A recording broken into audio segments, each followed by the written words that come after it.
Art of war. Art of war. The art of war. War. When we first started fighting, man, we fought whoever was in front of us. We went to weigh-ins, yo, and we didn't even know who we was fighting. We didn't. Went to weigh-ins and it was like, oh, that's your opponent. Like, oh, but what happened? I thought I was fighting a white guy, but he's black. So what? Let's lock it up. Let's go. That's how weigh-ins work.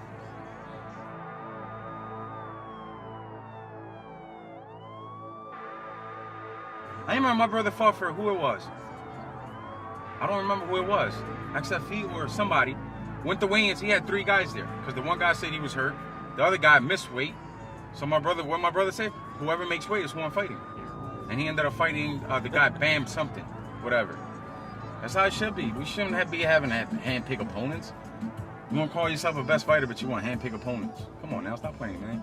I don't respect fighters like that. I respect fighters that sign a contract. No matter who's in front of them, they fight. In the UFC, you can't handpick who your opponent. You can't call Dana White and be like, well, he's bigger and stronger than me, and he can wrestle better than me. I don't want to fight him. You know what Dana White gonna do? You a pussy and keep it moving.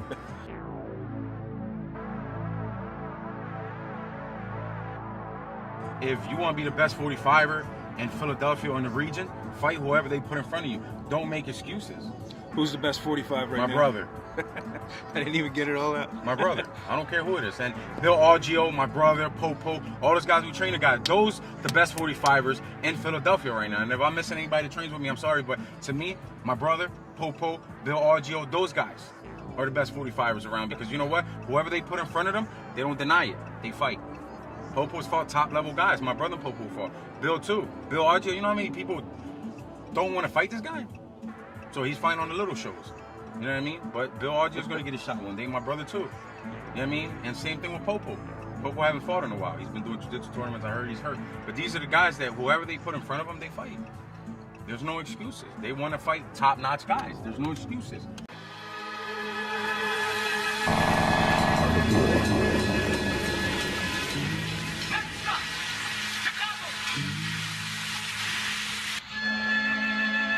Bellator is 170. He was Bellator's 170 champ. He's Cage Warriors champ. I fought that dude in 3 weeks' notice. Yeah, I'm assuming. 3 weeks' notice. Yeah, he beat me. Yes, he beat me. He beat me. Yes, but I took the fight 3 weeks' notice. No excuses. I cut 30 pounds, and I went in there and I gave him hell. Did I win? No, but I still fought. I can still say I fought the best guys around. George Sullivan, UFC guy, a good friend of mine. He's an animal. Hit me, broke my rib, lost the fight. But you know what? I got the opportunity to fight him, and I'm happy I did. Because if you go on my record, I have 4 losses, and all 4 losses are world champs. That's bottom line.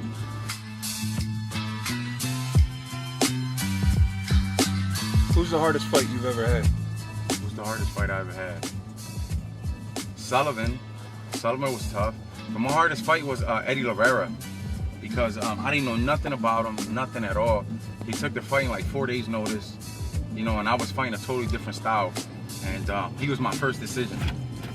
And man, we went to war, man. And then I really realized I was like 3-0 at the time, and he had like 40 fights. And he was my hardest guy, man. He gave me hell. Did you win? Yeah, I won a decision, a tough decision. Broke my hand, my eye was swollen, like got cut. But overall, just toughness and experience-wise, he was my toughest fight.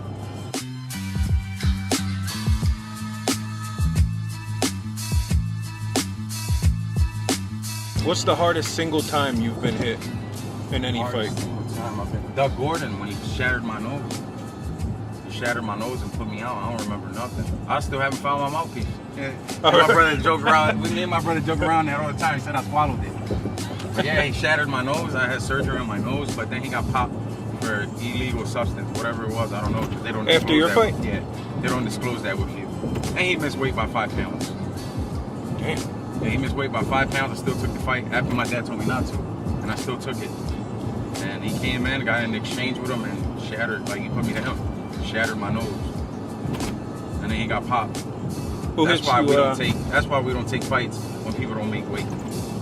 Who hit you the hardest in training? Who hit me the hardest in training? Actually, let's broaden that a little bit. In all of your sparring that you've always done, who's hit you the hardest in sparring? Not my brother, because he's like a girl. I've gotten in there with Dawkins, Chris, big heavyweight, one of our up and coming fighters, and man, that dude hits like a man. He hits hard, man. Yeah, Chris taps people in the drop. Overall, I swear, with some of the best guys. Eddie Alvarez hits like a tank too. You know, I've never been, let's knock on wood, I've never been hurt in sparring. Never been hurt in sparring. In a fight, Sullivan hurt me one time. He hit me pretty good, cut my eye. We got some pretty good exchanges. We actually hurt each other. But in sparring, I've never been hurt. You know, I've been hit with guys like, man, that guy hits hard, but, you know, never like, Eddie hits hard, Dawkins hits hard, you know what I mean? But in a fight, yeah, Gordon, man, he put me right down. The only time I've ever been down in a fight.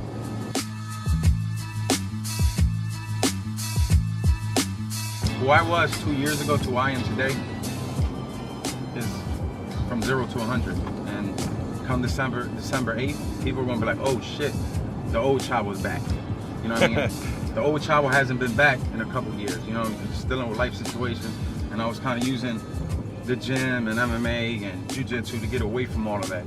And all I did was hurt myself. Instead of facing the problems and the issues that I had head on, I was just using everything else, the cage and jiu-jitsu and drinking and acting up to overshadow all of that.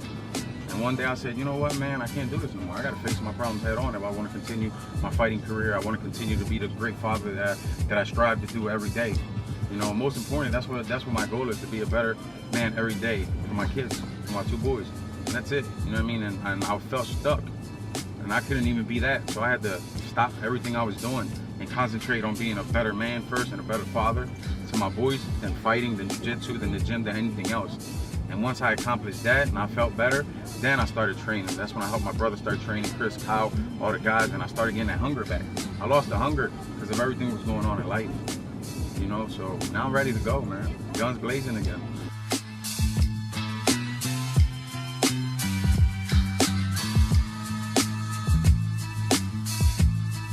You know, my strength and conditioning coach, man, he just doesn't stop.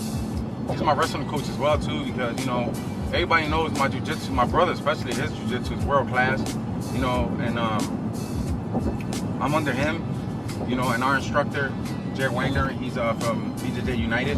You know, he's got world class guys too. We train with Rick and Phil as well. You know, the top schools in Philadelphia, we're affiliated and we train with those guys. You know, so our jiu-jitsu is to par, our stand-up is to par, you know, and to me, I always felt like I had a hole in my wrestling. And this kid Eddie Hall has been wrestling since he was 2 years old, you know, and that's where we're going right now? Yes, we're going to my strength and conditioning coach, is my wrestling coach. And I know Tony Parker's a pretty good wrestler, you know what I mean? So I've been working my wrestling with him, sharpening up the little tools.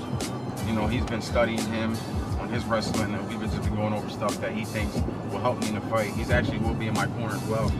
And, you know, besides the wrestling, this dude he's an animal, man. He's got muscles on top of muscles, abs on top of abs. And, you know, and the good thing about him, and when I'm training, he's in there with me. Strength conditioning, he's in there with me. You know, he actually texted me my workout today, and I sent him a middle finger. Like, don't send me this workout, man. You're gonna kill me, and I'm not even there yet. You know, and but he pushes me to a whole nother level, man. For my last camp that I was supposed to do, I was supposed to fight Tony too. I did my camp with him. You know, and did wrestling, the same thing, strength and conditioning. He's always calling me and texting me, dude, where you at? What's going on? I seen you on Facebook. He's like, you get fat. Because I am getting fat. But, you know, he's always pushing me. You know, he's like my brother. You know, he's always wants to strive for better, stronger, bigger things. You know what I mean? So that's why I come to him, even though it's a little drive for me, but I don't care if I have to drive. If it's gonna make me better, faster, stronger, you know, I'm there.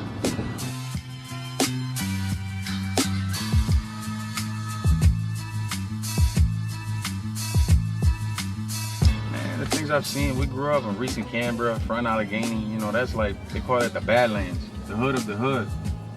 You know, like gunshots, people right in front of me getting shot, drugs, you know, drug addicts, crackheads, hookers, whatever you want to call it, I've seen it all. I've seen people get shot in front of me, robbed, you know, like you had no choice but to be strong demeanor to grow up in that, you know, and every time people ask me this, I say the same thing. I thank my parents for always staying on top of us. Our friends used to be like, oh, you guys are punks, you guys got curfew, you gotta be on at 9 o'clock or at 10 o'clock, you know, this, that, and the third, but those are the same dudes that are locked up now. Those are the same dudes that, where they at? I don't know. You know, those are the same dudes that don't even take care of their kids, don't do nothing. You know what I mean? So I thank my parents every day for being hard asses on us. You know, like we wanted to play baseball. My dad would tell us, you want to play baseball? Yeah, okay, well, here goes the money. Find your way over there. So we literally, me and my brother, walk with our book bag to go play baseball. You know, and it was hard growing up. You know, fighting. My brother was always sticking up for me. I was a punk when I was growing up. Sorry. I was a punk. You know, my brother's always the one fighting. That was opposite. And I'm always sticking up for him. You know, but yeah, it was growing up, it was just me and him. It felt like it was me and him against the world. Then my little sister was born. So we had the female, so we had to protect her. You know, and my parents, like I said, my dad was a hard ass, man. You know what I mean? For a reason, because the way he grew up. You know, my parents been together 40 years. Yeah, about 40 years. You know, and you don't see that no more. No. Especially not in this generation, man. Like, dudes out here wearing tighter jeans than they girls. You know what I mean? Like, what type of shit is that? Like, this generation is real disrespectful, man. But yeah, man, my parents are great and they're still together. You know, they're still on top of us. Grown men. I'll be 34 years old and my mom still be on top of me. My brother is 37. My mom's still on top of him. Same thing with my sister, you know? So there's 5 of us, man, and we're tight. You know, my cousin Hector, you know, and his wife too. Adriana's, man, they helped me a lot when I was down, going down the wrong street, man, and it ended. I had nobody around, you know what I mean? Because everybody would warn me. Dude, they picked me up, took me in like I was family to them, man. And I thank them every single day for helping me get everything straight, you know? So this is like I said, man, our inner circle's tight, you know, with our family and the people we have around me, man. Like, there's nothing but positive energy around me, man. And no one's gonna take that shit. No one. So people are like, oh, you changed. No, I don't change. I'm just happy now. I'm not depressed. I'm not mad at the world. I'm happy. We didn't have Jordans or, you know, True Religion jeans and whatever growing up, but we sure enough had clothes on our back, sneakers, food, everything we needed to get by, we had it. You know, he would go out and bust his ass every day, work for $200-$300 a week, you know, but his family was taken care of. You know, you can't, how can you be mad at a man like that? You know, make sure his family was right first. You know, like, I see a lot of people out here like, oh, my dad was never around. This, and you're lucky. You know, and you're absolutely right, I am lucky. I'm 100% lucky, yeah. God gave me a father like my dad because, you know what? He was a hard ass, but he was always there for us. You know, and that's why I'm always there. People like, oh man, you always stressing about your kids. I'm not stressing, man. Like, if my kids is not good, then that means I'm not good. You know what I mean? Like, they're mothers too. You know, if they need anything, I got them. You know, because if they need anything, that means my kids need something. You know what I mean? And if my kids need anything, I'm going through walls. I'm going through whatever it takes. I'm going to jail. It don't matter where I'm going. But they're going to be straight. And that's my main objective, to become a man like my dad is. That my kids one day are fighting or doing a video or playing baseball, basketball, and they're saying this about me. You know, so that's my goal. My role model is my dad. You know what I mean? And hopefully one day my kids can say the same thing.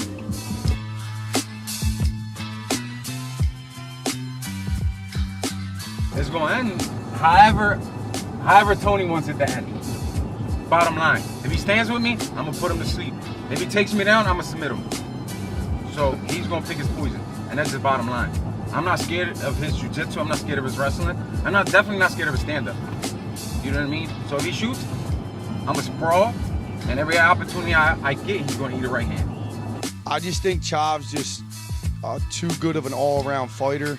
And to be honest with you, and this is 100% completely honest, the first time him and Tony were supposed to fight, Chavo came in, he was in bad shape. Like, his conditioning was terrible. Came in, we lost the weight, he got in good shape. This time around, Chavo came in shape. So I'm kind of nervous to see what's going to happen to Tony as far as, you know, like with Chavo, because Chavo's actually really good shape right now. And I believe Chavo wins in devastating fashion. So if he can't take me down, I'm going to finish him. If he does, I'm going to submit him. I'm going to finish him. Either way, I'm going to go in there and I'm going to finish this fight. And if I don't, it's okay with that. But I'm going to come out on top. But every second, every minute, every whatever, I'm going to be trying to finish that fight. I'm not holding nothing back. My last 3 fights, I'm 1-2. 1-2. And I fought timid. I was scared. I was worried. I don't got nothing to worry about this fight. And I'm not saying that Tony doesn't have anything that I need to worry about. Yes, he has a lot of weapons. He's long. He's wrestling. He's going to be a bigger fighter than me. But what I mean in that aspect, I'm not worried no more. My mind is clear. I have no issue. I don't have nothing. I'm free again. I'm having fun. And when I'm having fun, I'm dangerous.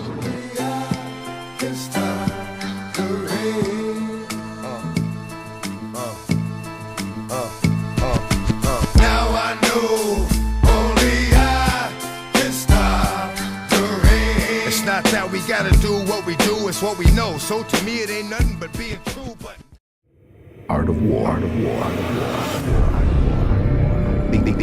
The art of war. War.